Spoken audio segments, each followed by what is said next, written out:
मैं जितना पोटेंशियल इस एयरपोर्ट का देखता हूँ शायद पाकिस्तान में किसी एयरपोर्ट का ना हो। दुनिया में बहुत कम कोई एयरपोर्ट होगा जो कि प्रॉफिट में हो। सारे नुकसानात में सियालकोट एयरपोर्ट माशाल्लाह अभी भी हम उसमें प्रॉफिट के अंदर जा। सारी जो शिकायत थी हमने उनको बड़ा पॉजिटिवली लिया। पूरा जो स्ट्रक्चर है, पूरी मैनेजमेंट चेंज करके रख दी है सियालकोट इंटरनेशनल एयरपोर्ट की। इसको स्मार्ट एयरपोर्ट बना दिया है और गवर्नमेंट समझती है कि वो खुद नहीं कर सकती, तो वो हमें सियालकोट इंटरनेशनल एयरपोर्ट को दे दे कि हम खुद इस रोड को बना के तो टूल टैक्सेस पे लगा के तो गवर्नमेंट के साथ सियालकोट के इंडस्ट्रियलिस्ट जो हैं वो तैयार हैं नेशनल हाईवे बनाने के लिए। सियालकोट एयरपोर्ट के डायरेक्टर्स जो हैं वो इंशाल्लाह तैयार हो जाएंगे, क्योंकि हम ये समझते हैं कि ये बहुत बड़ा हमारे लिए मसला है जी। एक ही टेबल के ऊपर चारे महकमे खड़े हों और वो पैसेंजर को चेक करें।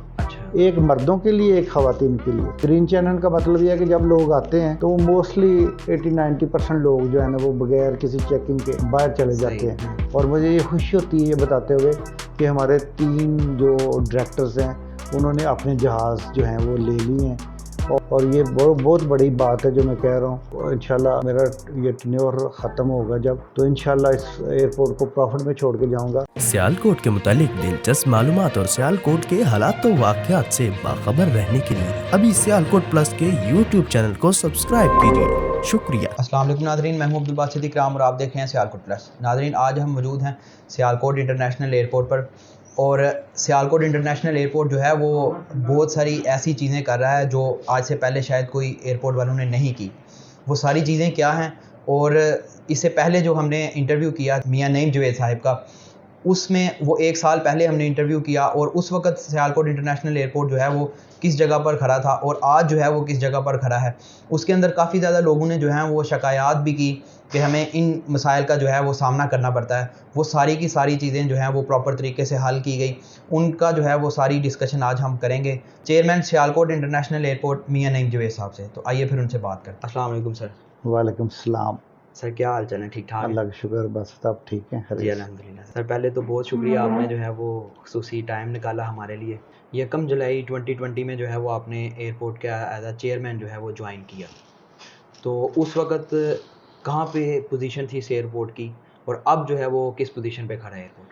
सियालकोट एयरपोर्ट बंद था 3.5 माह, मार्च से लेके जून तक ये बंद था और हमें इसमें काफ़ी रेवेन्यू लॉस हुआ, जो कि मतलब more than billion rupees loss हुआ। और 1 जुलाई को मैंने as a chairman Sialkot airport take over किया।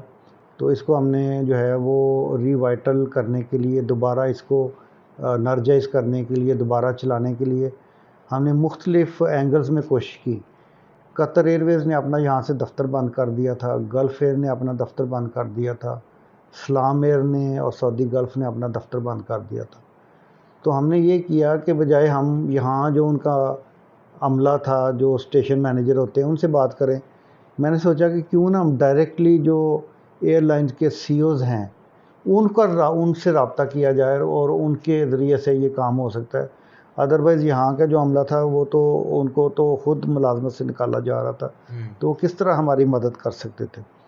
और हमने तकरीबन 17 एयरलाइन को जो है उनके CEOs को डायरेक्टली लिखा। और ये सियालकोट एयरपोर्ट की हिस्ट्री में पहली दफ़ा हुआ कि किसी चेयरमैन ने डायरेक्टली जो है वो इंटरनेशनल एयरलाइंस के CEOs को और उनके प्रेसिडेंट्स को, या जो सिविल एविएशन अथॉरिटीज़ होती हैं मुख्तलिफ मुल्कों को, उनको डायरेक्टली लेटर लिखे टू रिज्यूम बिज़नेस और दोबारा काम शुरू करने का। तो आप देखें कि 3.5 माह बंद रहने के बाद 1 जुलाई से हमने काम शुरू किया और जून में जो है, अगस्त के अंदर हमारी जो है वो ऑपरेशन स्टार्ट प्रॉपर हो गए थे, बल्कि जुलाई में शुरू हो गए और अगस्त में हम बढ़ गए। और जो है ना आगे अप्रैल के अंदर हमने कोई 21-22 हज़ार पैसेंजर, जो कि काफ़ी हमारा जो ब्रेक इवन उससे काफ़ी आगे हैं, तो वो हमारे हो गए। और हमने फिर ये भी कोशिश की कि कार्गो जो है उसका काम ज़्यादा से ज़्यादा कर सकें और उसमें भी हमें काफ़ी जो है वो कामयाबी हासिल हुई और कार्गो भी बढ़ा। तो पैसेंजर और कार्गो मिला के फिर हमारा जो एयरपोर्ट है वो प्रॉफिट में आ गया। और अभी भी बावजूद फिर सऊदी अरेबिया बंद है, बावजूद फिर के दुबई बंद हो गया। दुबई के बंद होने से हमें बड़ा लॉस हुआ है। अदरवाइज़ हम बहुत अच्छे मार्जिन के ऊपर और प्रॉफिट्स के ऊपर जा रहे थे। तो दुबई बंद होने की वजह से Emirates, air Arabia, fly Dubai जो कि इन इलाकों से आ रही थी, वो बंद होने से हमें काफ़ी नुकसान हुआ। लेकिन हमने कतर और गल्फ़ अभी भी चल रही हैं, उसकी वजह से थोड़ा सा एक बिज़नेस जो है वो अभी भी चल रहा है। और लोकल फ़्लाइट सियालकोट कराची की जो हैं वो पहले सिर्फ यही की थी, अब हमारी अपनी एयर सियाल जो है उसकी भी फ़्लाइट्स जो हैं वो चल रही हैं।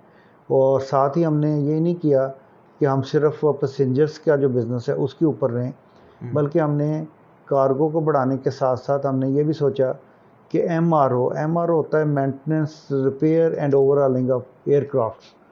वो उतना बड़ा ही बिज़नेस होता है जितना कि एक एयरपोर्ट का बिज़नेस होता है, उसमें इन्वेस्टमेंट बहुत ज़्यादा होती है।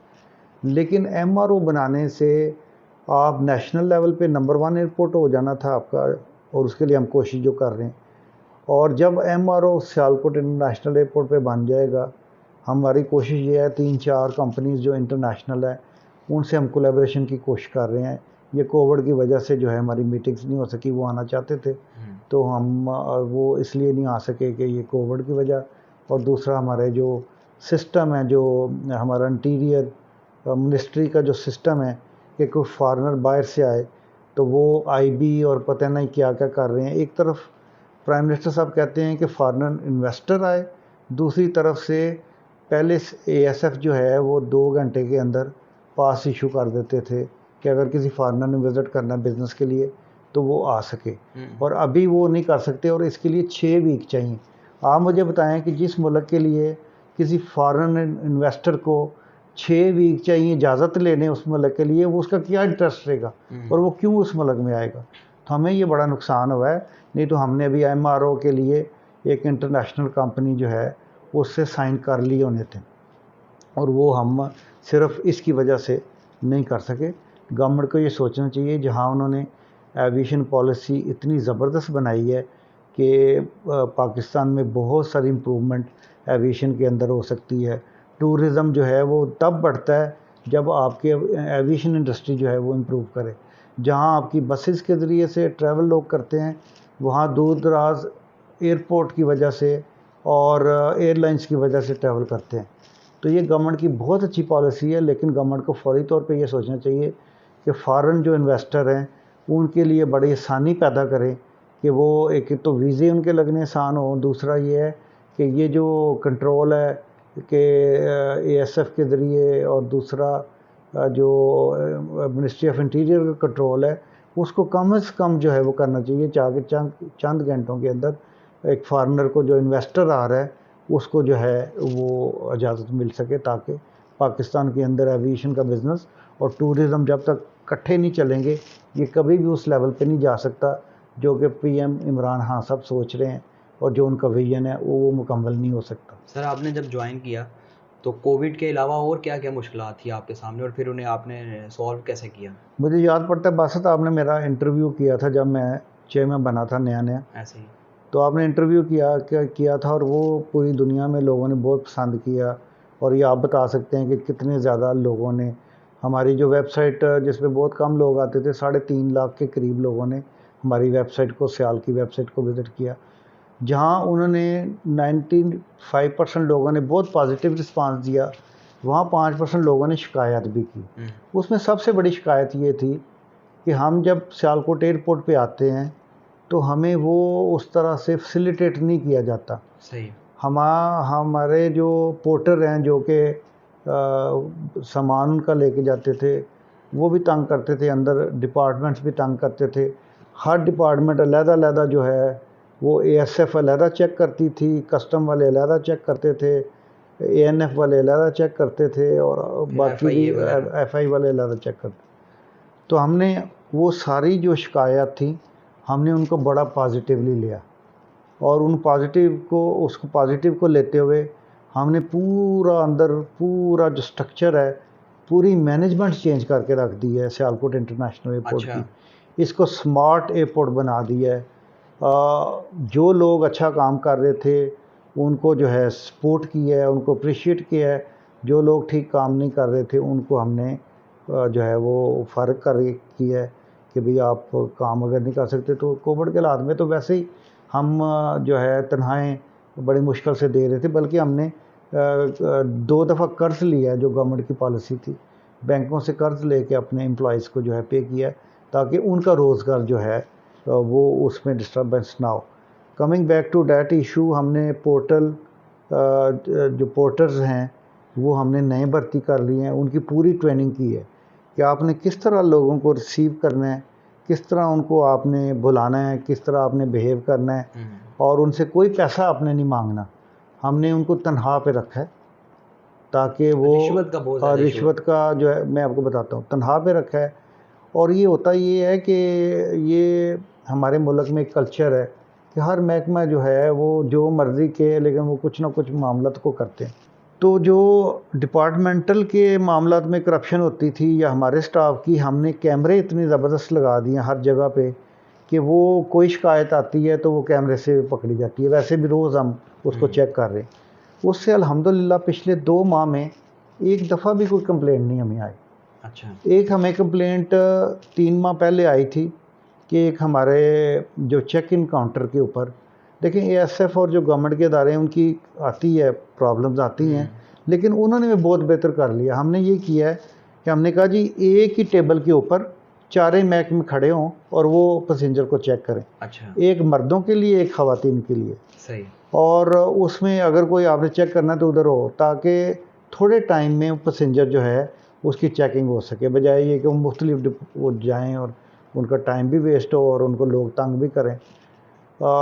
इसी तरीके से हमने ग्रीन चैनल जो है वो शुरू कर दिया है। पाकिस्तान में मेरा ख्याल है कराची के बाद शायद सियालकोट जो है वो ग्रीन चैनल जो है वो शुरू हुआ है, तो वो हमने कर दिया। ग्रीन चैनल क्या है? ग्रीन चैनल का मतलब ये है कि जब लोग आते हैं तो वो मोस्टली 80-90% लोग जो है ना वो बगैर किसी चेकिंग के बाहर चले जाते हैं। जिन पे कोई कैमरास के ज़रिए से या स्कैनिंग में कोई शक पड़ता है तो उनको सिर्फ चेक करते हैं, बाकी चेकिंग नहीं होती।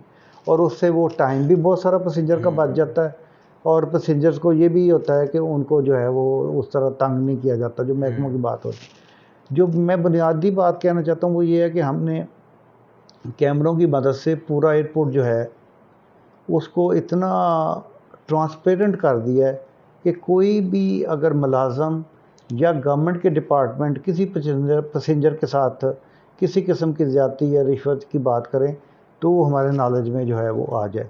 जैसे मैंने बताया कि पोर्टर की पूरी ट्रेनिंग की है, अंदर भी हमने अपने पूरे स्टाफ की ट्रेनिंग की है। इसको बेहतर करने के लिए हमने एक सिस्टम शुरू किया, डेपो ड्यूटी उसको कहते हैं। अच्छा। कि कोई अच्छे लेवल का जो अफसर है, जो हमारा मुलाजम है सियाल का, वो एक दिन ड्यूटी, रात को ड्यूटी करेगा या सुबह को, जो भी जो फ़्लाइट टाइम्स होंगे उसके अंदर, और वो फिर अपनी ऑब्ज़र्वेशन लिखेगा कि उसने क्या देखा, किसी पैसेंजर ने उससे शिकायत की तो क्या की, अगर उसने देखा कि सफाई नहीं है या दूसरे इश्यूज़ हैं तो वो फिर उसको ऑब्ज़र्वेशन को रिकॉर्ड करता है, जो हर हफ्ते उसको हमने एक कोर कमेटी बनाई है, कोर मैनेजमेंट कमेटी। हम जो टॉप मैनेजमेंट है सियाल की, वो विदाउट फेल हर ट्यूसडे को 11:30 बजे मीटिंग करते हैं, और उस मीटिंग के अंदर बाकी जहाँ दूसरे एयरपोर्ट के मामला तो कंस्ट्रक्शन के दूसरे मामला होते हैं, वहाँ ये भी चेक किया जाता है कि पैसेंजर्स को हम जो फैसिलिटेट कर रहे हैं वो किस लेवल तक उनको मिल भी रही है कि नहीं मिल रही। और जो ऑब्ज़र्वेशन डेपो ड्यूटी के ऊपर ऑफिसर्स होते हैं वो हमें ऑब्ज़र्वेशन देते हैं, उन ऑब्ज़र्वेशंस को देख के हम उसको इम्प्रूव करने की कोशिश करते हैं, ताकि हर हफ्ते हमारी एक इम्प्रूवमेंट आए और जो भी सियालकोट से सफ़र करे उसको एक डिफरेंस नज़र आए कि सियालकोट जो है वो किस तरीके से हमें जो है वो फैसिलिटेट करता है। ये शहबाजपुर ब्रिज बनने से, सियालकोट मोटरवे बनने से हमारा पैसेंजर अगर कोविड ख़त्म होता है तो बहुत बढ़ जाएगा, क्योंकि fly Dubai, air Arabia, fly नाज, ये जो दूसरी ऐसी एयरलाइंस हैं जो कि बजट एयरलाइन कहलाती हैं, वो सिर्फ सियालकोट से चल रही है, सलाम एयर है उसमें साथ। तो वो बजट एयरलाइन में ये होता है कि एक तो टिकट उसका सस्ता होता है, दूसरी ये एयरलाइन लाहौर से नहीं चल रही। सो लाहौर का भी जो पैसेंजर जो कि ट्रैवल करना चाहेगा और उस टाइम पे जब उन्होंने ट्रैवल करना है उनको लाहौर से फ़्लाइट नहीं मिलेगी, तो वो 1 घंटा सवा घंटा लगता है सियालकोट एयरपोर्ट पे आते हुए लाहौर से, तो वो सियालकोट एयरपोर्ट को इस्तेमाल करेंगे और इस तरीके से उनको भी सहूलत होगी और हमें भी एयरपोर्ट को ज़्यादा बिज़नेस मिलेगा। इसी तरीके से शहबाजपुर ब्रिज बनने से मीरपुर और आज़ाद कश्मीर के लोग भी बड़ी आसानी से यहाँ आ रहे हैं, और ये रास्ता दरमियान में से चनाब के ऊपर ब्रिज बनने से, जो मैंने पिछली दफ़ा भी शायद आपको बताया था, वो मुकम्मल हो गया और लोग उस पर सफ़र कर रहे हैं और उधर से आ रहे हैं, जो इंशाल्लाह कोविड की सिचुएशन बेहतर होती है। आज भी हम माशाल्लाह प्रॉफिटेबल एयरपोर्ट हैं, और हमने इस एयरपोर्ट को मैनेजमेंट के लिहाज से इतना स्मार्ट कर दिया है कि ये internationally we can compete to any airport. Management के लिहाज से और सिस्टम्स के लिहाज से we can compete to any international airport अल्हम्दुलिल्लाह। और जहाँ तक इम्प्रूवमेंट की बात है, ये हर दिन और हर हफ्ते और हर महीने और हर साल होती है। वो तो टाइम के साथ साथ जो है वो इंशाल्लाह मज़ीद जो है वो होती रहेगी, और इंशाल्लाह आने वाले वक्त में। टूरिज़्म के हवाले से यहाँ से कोई स्पेशल फ़्लाइट्स जा रही हैं, जैसे स्कर्दू है और अब तो स्वात एयरपोर्ट भी खुल गया है, और हमारे जो पीएम हैं वो स्पेशली टूरिज़्म पे जो है वो फोकस कर रहे होते हैं, तो उस हवाले से कोई टूरिज़्म के हवाले से सियालकोट एयरपोर्ट कोई स्टेप्स उठा रहा है ऐसे? इस मुल्क ने अगर तरक्की करनी है तो अपनी एक्सपोर्ट के अलावा जो सबसे बड़ा तरक्की का ज़रिया बनेगा वो टूरिज़्म बनेगा। पाकिस्तान इतना ज़बरदस्त मुल्क है, जैसे कि हमारे प्राइम मिनिस्टर हर अपनी तकरीर में बताते हैं कि जी 6 मौसम हैं, और पहाड़ों से लेके समुंदर तक जो है वो हर किस्म का मौसम हर टाइम पे होता है। तो वाकई हमने भी पूरी दुनिया देखी है एज ए बिज़नेसमैन। इस जैसा मुल्क मैंने नहीं देखा कि जिसको अल्लाह ने इतनी नेमतें दी हों। लेकिन अफसोस ये है कि हमने जब से पाकिस्तान बना है अपनी जो तरजीहात हैं उनको ही नहीं बनाया। हमारी जो प्रायोरिटीज़ होनी चाहिए इस मुल्क को उठाने के लिए वो नहीं बनाई, जिसमें टूरिज़्म एक बहुत बड़ी चीज़ है। और सियालकोट एयरपोर्ट तो टूरिज़्म के ऊपर सबसे पहले हमने आवाज़ उठाई थी कि हम सियालकोट एयरपोर्ट को टूरिज़्म के लिए इस्तेमाल करेंगे। किस लिहाज से? जनरल टूरिज़्म के लिहाज से। जनरल टूरिज़्म ये होता है कि आप यहाँ से चित्राल, यहाँ से सैदो शरीफ, यहाँ से स्कर्दू, गिलगित की फ़्लाइटें अगर गवर्नमेंट चलाए, मैं इमरान खान साहब से हमने टाइम लिया हुआ है, जो ही वो टाइम देंगे हम इन चीज़ों के ऊपर डिस्कशन करेंगे। और सियालकोट से बहुत ज़्यादा टूरिज़्म इसलिए मुमकिन है कि ये जो पूरा खित्ता है ये कारोबारी लोगों का है, और ये दुनिया में बाहर जो है वो अपनी छुट्टियां गुजारने जाते हैं, तो why not they will go to Pakistan and see Pakistan properly. तो सियालकोट से अगर पीआईए और आने वाले वक्त में एयर सियाल भी फ़्लाइटें चलाती हैं और दूसरे भी, तो हम स्कर्दू और यहाँ से फ़्लाइटें चलाएं, और वो पूरा एक पैकेज हो जिसमें 3 दिन का पैकेज, 5 दिन का, 7 दिन का, जिसमें होटल और टोटल जो है वो कवरेज हो कि जो जाना चाहे वो पर हेड उसको पहले पता हो कि उसने क्या पे करना है, तो उससे बहुत टूरिज़्म बढ़ जाएगा। दूसरा टूरिज़्म है रिलीजियस टूरिज़्म। रिलीजियस टूरिज़्म में सबसे बड़ा टूरिज़्म जो है वो बुद्धिस्ट का हो सकता है। हमारे पास टेक्सला है, हड़प्पा है, दूसरी बड़ी मोहनजोदाड़ो है, तो आज तक किसी गवर्नमेंट ने उसको नहीं किया। आपको पता है कि जो बुद्धिस्ट हैं वो जापान हो गया, थाईलैंड, ये सारे मुल्क जो जितने भी बुद्धिस्ट कंट्री हैं, they are most developed countries, और जितना पैसा वो खर्च कर सकते हैं उनके मुकाबले में कोई दूसरा नहीं कर सकता। लेकिन अभी हमने कभी भी जो ये हमारा इतनी हेरिटेज है बुद्धा की इधर, उसको कभी ना उस तरह नहीं किया, और प्रेजेंट गवर्नमेंट उस पर कोशिश कर रही है। मुझे उम्मीद आने वाले वक्त में ये बहुत बड़ा रिलीजियस टूरिज़म होगा। उसके बाद सिखों का टूरिज़म है करतारपुर, और उसमें सियालकोट एयरपोर्ट बहुत बड़ा किरदार अदा कर सकता है, और हमने पूरी तैयारी कर रखी है। हम 5 स्टार होटल बना रहे हैं, और वो चंद दिनों में स्टार्ट हो जाना। सियालकोट में उसकी बिल्डिंग स्टार्ट हो जाएगी बनना, रमादा प्लाजा बनेगा इंशाल्लाह, और उससे ये बेनिफिट होगा कि सियालकोट जो लोग सिख यात्री उतरेंगे पूरी दुनिया से, वो हम उनको फैसिलिटेट करेंगे कि वो करतारपुर यहाँ से जाएं बड़े अच्छी कोचेस के अंदर, और वो उधर सारा ट्रैवल करने के बाद अगर सियालकोट एयरपोर्ट पे वापस आना चाहें, यहाँ रहना चाहें तो यहाँ रह लें, या आगे ननकाना साहब जाएँ, ननकाना साहब रह सकते हैं। तो इस तरीके से रिलीजियस टूरिज़म में मुझे उम्मीद है कि 10 लाख जो हैं सालाना सिख जो हैं वो यहाँ से आ सकते हैं, और 2 ही एयरपोर्ट लगते हैं, एक सियालकोट एयरपोर्ट और एक लाहौर एयरपोर्ट। तो उस लिहाज से हम पूरी कोशिश कर रहे हैं, और जो ही कोविड के हालात बेहतर होते हैं हम एक रोड शो करेंगे यूके में भी और ऑस्ट्रेलिया में भी और अमेरिका में, जिधर जिधर कनाडा में, जहाँ जहाँ सिख बरादरी ज़्यादा है उनको जो है सिखों को जो है वो मोटिवेट किया जाए कि वो उनको बहुत आसान पड़ता है यहाँ आना और आगे ट्रैवल करना। तो तीसरा टूरिज़म जो है वो यूनिक टूरिज़म है जो हमने सोचा, जो मेरा बहुत देर से एक सोच थी कि जो है वो इंडस्ट्रियल टूरिज़म होना चाहिए। जैसे आप जो जैसे लोग हैं जो स्टूडेंट हैं या यंग हैं जो मुख्तलिफ यूनिवर्सिटीज़ में पूरी दुनिया की पढ़ रहे हैं, और सियालकोट एक ऐसा शहर है और एक ऐसा ज़िला है जहाँ 8,000 से ज़्यादा आइटम्स बनती हैं जो एक्सपोर्ट होती हैं। मुझे बताएं कि कोई दुनिया में कोई और एयरपोर्ट ऐसा या कोई और शहर ऐसा हो जहाँ 8,000 आइटम्स बनती हों।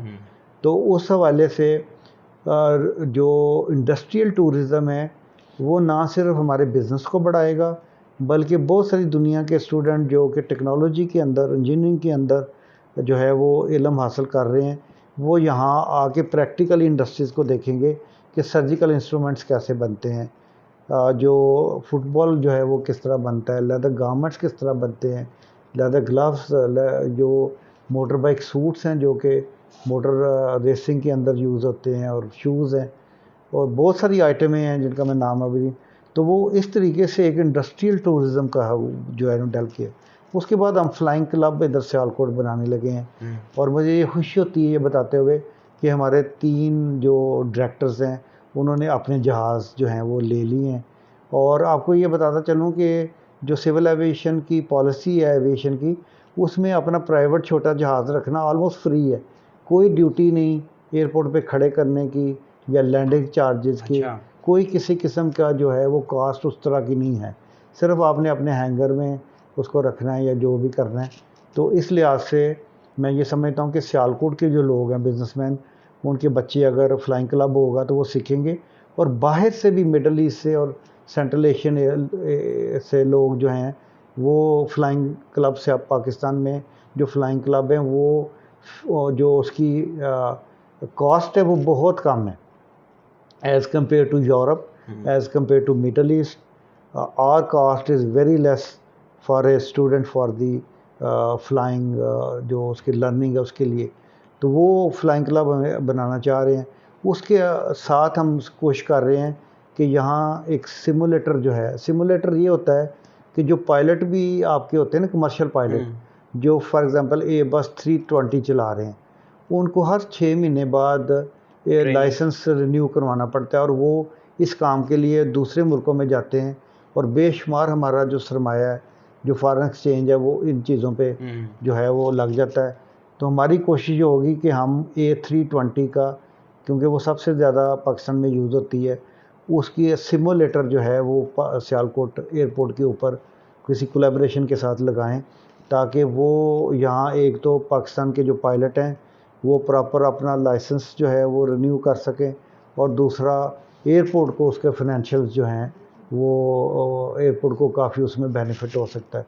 और फ्लाइंग क्लब के ज़रिए से भी बेशुमार जो बच्चे हैं हमारे या जो स्टूडेंट हैं जो मुख्तलिफ यूनिवर्सिटियों में BS एविएशन कर रहे हैं, वो अगर फ्लाइंग क्लब को भी ज्वाइन करना चाहें तो वो भी कर सकेंगे। और आने वाले वक्त में मुझे लग रहा है कि सियालकोट के लोग एक दफ़ा जब किसी चीज़ में आ जाते हैं तो वो उसको आगे बढ़ाते हैं। तो जैसे 3 दोस्तों ने अपने जहाज़ लिए हैं, और वो कोई मतलब आज लैंड क्रूज़र की प्राइस छोटे जहाज़ों की निस्बत ज़्यादा है, तो वो जहाज़ अगर लेते हैं तो वो फ्लाइंग का भी, एक तो ये सियालकोट एयरपोर्ट इस लिहाज से बड़ा ज़बरदस्त है कि यहाँ बड़ी नियर कोई आबादी नहीं है, और यहाँ फ्लाइंग करना इसलिए भी आसान है कि बहुत ज़्यादा फ़्लाइट्स नहीं है। रनवे सबसे बड़ा रनवे है, अब इस्लामाबाद का रनवे हमारे जितना लंबा बना है, तो उस हवाले से यहाँ ट्रेनिंग करना बड़ा आसान होगा। और ये सारी चीज़ें हैं, MRO, फ्लाइंग क्लब और ये टूरिज़म को डेवलप करना, ये एक्स्ट्रा जो है वो अर्निंग होगी सियालकोट एयरपोर्ट के, जो अभी हम अर्निंग कर रहे हैं उससे ये बहुत एक्स्ट्रा अर्निंग जो है होगी। और मुझे पूरी उम्मीद है कि आने वाले वक्त में अगर हमने इस एयरपोर्ट को एज ए कंपनी डेवलप किया और इसमें कोई पॉलिटिक्स ना आने दी, तो ये बहुत इंशाल्लाह आगे जाएगा इंशाल्लाह। और इसमें बहुत ज़्यादा पोटेंशियल है और इसको बहुत जो है ऐसे काम अभी करने वाले हैं जो फाइनेंशियली इसको बहुत आगे लेके चलें। सर आपने रिश्वत का जो है वो बड़ी लोगों ने शिकायत की थी लास्ट इंटरव्यू के बाद, वो आपने बताया कि हमने उसका प्रॉपर जो है वो एक ठीक कर दिया, उसे एक डिपार्टमेंट ही पूरे चेंज कर दिए हैं, स्टाफ भी चेंज कर दिए। सर ये बताएं, रोड्स का मसला अभी भी उसी तरह नज़र आ रहा है, रोड्स का बहुत ज़्यादा इशू है, चाहे वो संब्रियाल से एयरपोर्ट तक आने का रोड हो, वो बहुत बड़ा इशू है। उसका क्या हल है, कब तक कोई सॉल्व हो सकता है क्या? बासत आपने बहुत इंपॉर्टेंट बात की, मैं ये भूल गया हूँ अपने इंटरव्यू में। आप देखें कि जितनी मर्ज़ी अच्छी आप एयरपोर्ट बना लें, अगर उसकी सड़कें जो हैं जो उसको कनेक्ट करती हैं वो ही ठीक नहीं होगी तो वो एयरपोर्ट पे कैसे लोग प्रॉपरली पहुंच सकेंगे। सियालकोट से आपने आते हुए देखा है कि वज़ीराबाद रोड की क्या पोजीशन है। ऐसे ही है। कुछ तो वो मरम्मत कहते हैं जी हम लगा रहे हैं, लेकिन ये है कि असल प्रॉब्लम ये आ रहा है कि जिन्होंने हाफिज़ाबाद मंडी से या गुजरांवाले से लोगों ने आना है या वज़ीराबाद से आना है, उनकी तो रोड इतनी ख़राब है कि पैदल चलना भी वहाँ मुश्किल हुआ। हम तो गवर्नमेंट को कह के लिख के सीएम साहब ने मेरे से 2-3 दफ़ा वादा किया और हमने लिख के जो है वो उनको कहा है कि आप काइंडली इसको करें और जितनी जल्दी मुमकिन हो सके इसको बनाएं, क्योंकि हमें बहुत ज़्यादा जो इफ़ेक्ट हुआ है, हमारे जो पैसेंजर कम हुए हैं वो इस वजह से भी हुए हैं कि ये रोड ख़राब होने की वजह से वो फिर सोचते हैं कि ठीक है हम जो है ना जो रोड ठीक है उनके ज़रिए से दूसरी एयरपोर्ट पर चले जाएँ। तो हमारे लिए तो ये बहुत मसला है और हमने इसके लिए भरपूर कोशिश की है और कर भी रही हैं। अभी जो है वो सेक्रेटरी जो हैं CNW के कैप्टन असद साहब, उन्होंने वादा किया था कि हम 20 करोड़ रुपया ये सियालकोट इंटरनेशनल एयरपोर्ट की जो 6 किलोमीटर रोड है इसको जो है वो ठीक करने के लिए दे देंगे, बजट में रख देंगे। ये उन्होंने मेरे से वादा किया था, जो कि तकरीबन आज 1 महीना हो गया इस बात को। तो मुझे उम्मीद है कि इस बजट में रख देंगे तो वो उससे हम ये वज़ीराबाद या एयरपोर्ट? ये नहीं सिर्फ एयरपोर्ट की 6 किलोमीटर रोड जो है। वज़ीराबाद की तो बहुत बड़ा प्रोजेक्ट है, उसमें मैं ये समझता हूँ कि अगर गवर्नमेंट चाहे और गवर्नमेंट समझती है कि वो ख़ुद नहीं कर सकती तो वो हमें सियालकोट इंटरनेशनल एयरपोर्ट को दे दे, हम खुद जो है वो इसको बना लेते हैं और हमें 25-30 साल का टूल टैक्स इकट्ठा करने की इजाज़त दे दे तो हम अपने डायरेक्टर से बात कर लेते हैं कि हम खुद इस रोड को बना के तो टूल टैक्स पे लगा के तो गवर्नमेंट के साथ सियालकोट के इंडस्ट्रियलिस्ट जो हैं वो तैयार हैं नेशनल हाईवे बनाने के लिए। सियालकोट एयरपोर्ट के डायरेक्टर्स जो हैं वो इंशाल्लाह तैयार हो जाएंगे, क्योंकि हम ये समझते हैं कि ये बहुत बड़ा हमारे लिए मसला है। अगर गवर्नमेंट हमें ये कहे कि हम नहीं बना सकते तो हम उनके साथ पार्टनरशिप में आ सकते हैं और वो 25-30 साल के लिए टूल टैक्स हमारे साथ तय कर ले तो हम ये रोड जो है वो हमने ना, ये मैं आपको बता नहीं सका कि हमने 2 कंपनियां नई बनाई हैं अभी अपने दौर के अंदर। मैंने एक सियाल कंस्ट्रक्शन लिमिटेड कंपनी जो कि कंस्ट्रक्शन के काम करेगी, वो एयरपोर्ट के अंदर भी हो सकते हैं, वो एयरपोर्ट के बाहर भी हो सकते हैं। वो एक अलहदा के तौर पे जो है कंस्ट्रक्शन कंपनी अपना काम करेगी, उसके डायरेक्टर भी मुख्तलिफ होंगे एयरपोर्ट की सारे लोग, लेकिन वो बिल्कुल अलहदा उसकी एक मैनेजमेंट होगी। इसी तरीके से हमने सियाल एविएशन लिमिटेड कंपनी बनाई जो कि फ्लाइंग क्लब को MRO और जो एयर साइड प्रोग्राम है जो कि एविएशन से ताल्लुक़ रखता है वो कंपनी उसको डील करेगी, ताकि हम सियालकोट एयरपोर्ट का जो मैग्नीट्यूड है उसको बढ़ा सकें और उसकी मुख्तलिफ जो डायरेक्शंस हैं उसमें काम करके इसके जो अर्निंग है और जो बिज़नेस है उसको काफ़ी many folds we can increase with these 2 companies, जिसमें सियाल कंस्ट्रक्शन है और सियाल एविएशन लिमिटेड कंपनी। तो ये हम उसमें इंशाल्लाह करेंगे और मेरी गवर्नमेंट से ये रिक्वेस्ट है कि इसको एज़ सुन एज़ पॉसिबल किया जाए। अगर वो नहीं कर सकते तो हमें फ़ौरी बताएं ताकि हम कुछ इसका खुद ही कर लें। जैसे सियालकोट शहर की सड़कें हमने खुद बनाई और फिर गवर्नमेंट ने हमें सपोर्ट किया, तो अगर गवर्नमेंट हमें हमारे साथ मिल के करना चाहे तो हम हाज़िर है उसके लिए। सर सारा कुछ 20-22 साल हो गए हैं सियालकोट इंटरनेशनल एयरपोर्ट को बने, फ्यूचर क्या देखते हैं इस एयरपोर्ट का, कहाँ पे इसको किस लेवल पे देखते हैं? क्योंकि इसके फाउंडर्स जो हम 4-5 लोग थे उनमें से था, और इसका सेक्रेटरी भी जैसे आपको बताया, और शुरू दिन से एयरपोर्ट के साथ इन्वॉल्व हूँ। मैं जितना पोटेंशियल इस एयरपोर्ट का देखता हूँ शायद पाकिस्तान में किसी एयरपोर्ट का ना हो, क्योंकि गवर्नमेंट के लेवल पे एयरपोर्ट चलाना और प्राइवेट लेवल पे एयरपोर्ट चलाने की बहुत बात है और बहुत डिफरेंस होता है। प्राइवेट सेक्टर पे लोग क्योंकि अपना पैसा उनका लगा होता है तो उन्होंने उतनी तवज्जो उसको देनी होती है। Having said that, Sialkot airport is not airport for the Sialkot, it is the airport for the region which is Sialkot, Gujranwala, Gujrat. ये एक्सपोर्ट ट्रायंगल है, ये बिज़नेस हब है। और यहाँ से जब एयरपोर्ट नहीं बना था तो हमारी बहुत थोड़ी एक्सपोर्ट थी, 1 बिलियन से भी कम थी। अब $2.5 बिलियन एक्सपोर्ट है। तो मैनी फोल्ड्स जो है वो एक्सपोर्ट बढ़ी है 2 रीज़न से, एक ड्राईपोर्ट बनने से और उसके बाद सियालकोट इंटरनेशनल एयरपोर्ट बनने से। और इसका जो फ्यूचर मैं देख रहा हूँ कि हमने अभी 5-6 नई एयरलाइंस को जो है वो कॉन्ट्रैक्ट में हैं, जिसमें टर्किश एयर आई थी, गवर्नमेंट उसकी इजाज़त अभी नहीं दे रही। अब अंदाज़ा करें कि वो तैयार है और गवर्नमेंट इजाज़त नहीं दे रही। ये हमारी समझ से बाहर है कि हम प्राइवेट एयरपोर्ट हैं, हमें इनको सपोर्ट करना चाहिए। उसके बाद एयर अरेबिया अबू धाबी एक नई एयरलाइन बनी है जो कि एयर अरेबिया और इतिहाद वालों ने मिलकर बनाई है। उन्होंने हर रोज़ फ़्लाइट डालनी है, जो ही कोविड ख़त्म होता है वीकली 7 फ़्लाइटें उनकी होंगी। इस तरह जज़ीरा एयरलाइन है कुवैत की, वो उन्होंने 7 फ़्लाइटें डालनी है।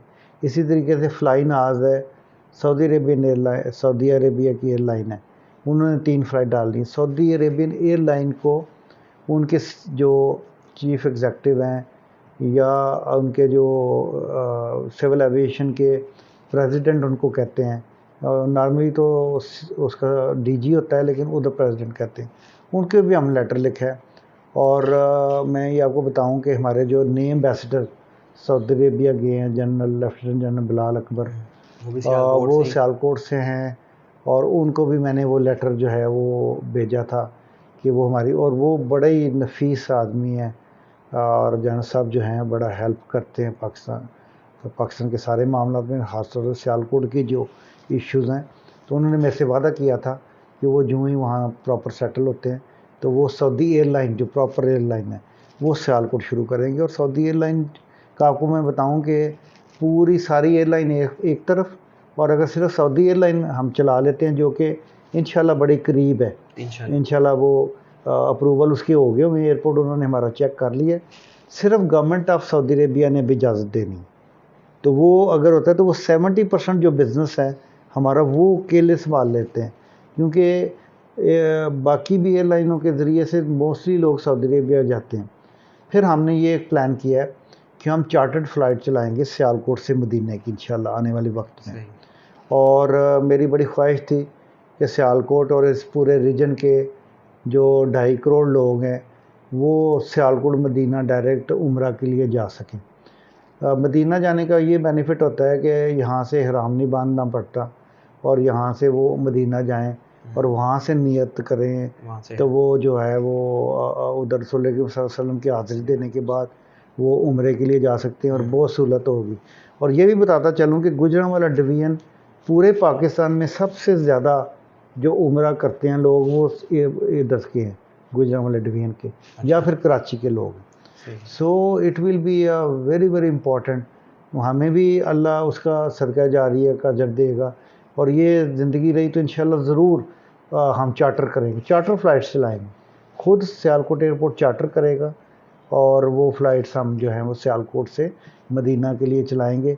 और आने वाले वक्त में एक नई एयरलाइन बनी है, अपनी एयरलाइन एयर सियाल भी, और नॉर्थ एयरलाइन नॉर्थ, उनसे भी हम बात कर रहे हैं कि स्कर्दू के लिए, चित्राल के लिए अगर वो फ़्लाइटें चलाना चाहें तो हम उनको जो है ना बड़े उनको सपोर्ट करेंगे और उनको पैसेंजर भी देंगे और उससे बहुत रेवेन्यू इंशाल्लाह निकलेगा। लास्ट टाइम आपने बताया था कि सियालकोट एयरपोर्ट को हम जो है वो कार्गो हब बनाने जा रहे हैं, कार्गो में कहाँ तक जो है वो तरक्की? बड़ा राइटली आपने कहा कि जब मैंने बात की थी तो उस वक्त हमारा, आपको ये पता होगा कि सियालकोट का सारा कार्गो और पूरे इस रीजन का कार्गो, इवन फैसलाबाद का भी सियालकोट एयरपोर्ट से बहुत सारा कार्गो जाता है और हम इसको पूरे रीजन का हब बनाना चाह रहे हैं, क्योंकि जो फ़्लाइट्स फार ईस्ट से या अमेरिका से या यूरोप से उड़ती हैं, उन्होंने जब जो है वो फार ईस्ट जाना होता है तो वो जिसमें चाइना है, वियतनाम है,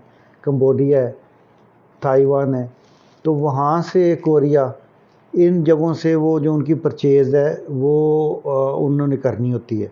और बहुत बड़ा बिज़नेस है, आपको पता है कि एशिया सबसे बड़ा प्रोड्यूसर एशिया है।